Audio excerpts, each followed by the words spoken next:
What happened? I'm just making a mess. Trans line comes apart. This is why we don't like factory rubber hoses on your second gen with an upgraded transmission, because I was about to upgrade this transmission.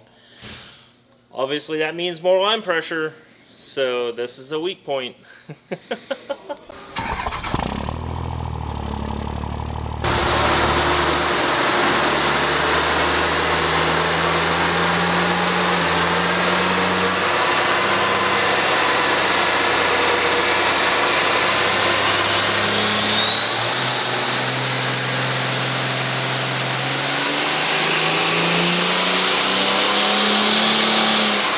Today we've got Brian Proffitt's 06 truck on the dyno. This truck is known as the Street Ninja, and this is a 6.7 motor, sleeve down to 40 over 5.9 bore, some mild porting on the head, still has a stock intake shelf, 12 mil pump on the bottom with a stock pump over top of it, 250% over extra G injectors, and a 472 96 115 T6 on the manifold over a 485 96 132 on the atmosphere twin setup. So 472, 485 with some big turbine housings.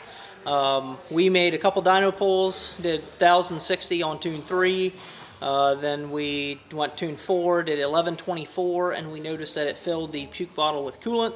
And then we turned it up to tune 5, did 1263 horsepower, but we were only under power for like a second because it lifted the radiator cap and sprayed coolant all over the place. So we're pretty sure it's lifting the head.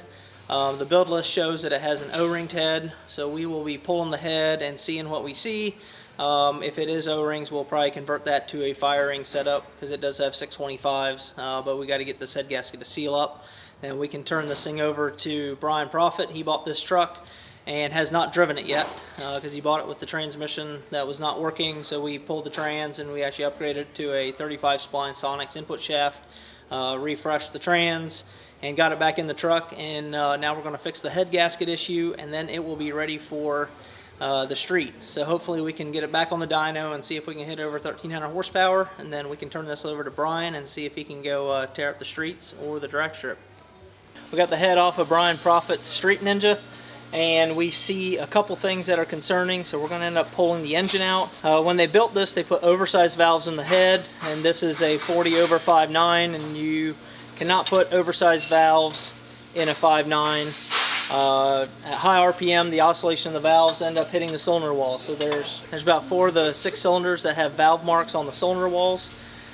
So we're going to have to go through the head and probably put seats in all of them and put standard size valves in the head, as long as we're going to deck the block because it has O-ring grooves in the block with no O-rings. I'm not sure why. And it has O-rings in the head that protrude in like 5 or 6 thou with an MLS gasket. Either way, it was not holding a head gasket, and to fix it correctly, we need to do it with fire rings, and so we need to get this to a flat surface so we can put fire rings in the head and we can get this sealed up. But I'm going to guess we're going to end up with new pistons because number 2 and 5 has scoring on the cylinder walls, and number 2 piston has a little bit of meltiness on it. So we're just going to get this engine fixed up so that we can send the thing out the door with a clean bill of health and know that he's not going to have a major problem down the road. Okay, today we've got Tyler Miller's 2017 on the dyno. I'm going to let him go over the parts list he's got on it, and we are going to make some noise on the dyno. Okay, so like Levon said, it's a 17 3500 G56 truck. It's got a fleece in-tank lift pump. It's got an Exergy 14mm street CP3. It's got Exergy 100% over injectors and a Taterbilt 6368 VGT. Okay, this clutch? It's a Valair street triple. Okay, good deal. Well, we're going to put this thing through its paces. We were hoping to be able to make over 700 horsepower, but he's been having some trouble with drivability, so we're focused on that first, and then we'll worry about horsepower later.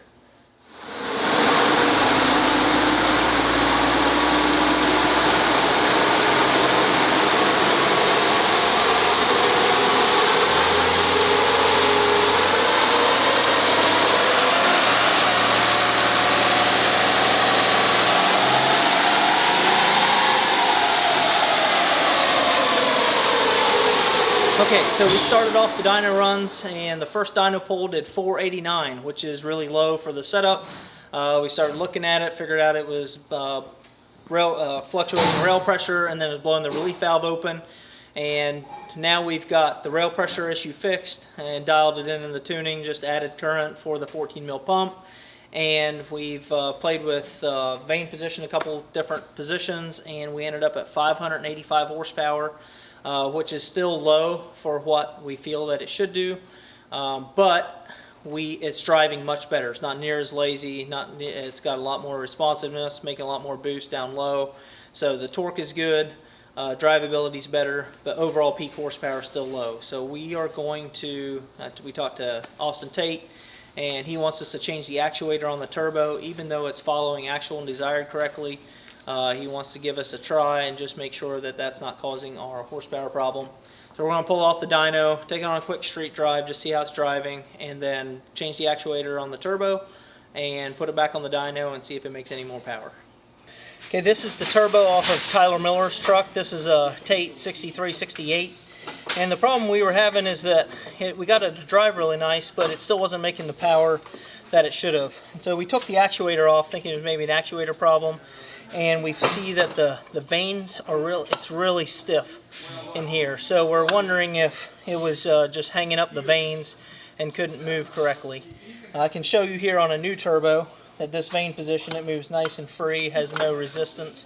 And on this one, it takes a good bit of effort and then it catches and goes. So Tate was an hour and a half away. He ran down a new turbo, and they're actually installing it on the truck right now. And that way, before they drive back to New York, they've got a fresh turbo and everything should be working as it should.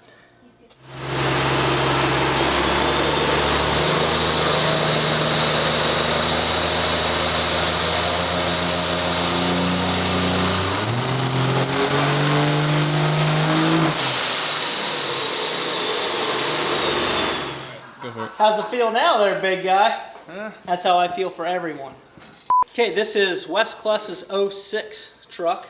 He came down with Tyler Miller, and they were towing each other. And so we were putting this on the dyno and seeing what kind of power we can make. This is a setup that is, you do some sled pulling with it. Yep.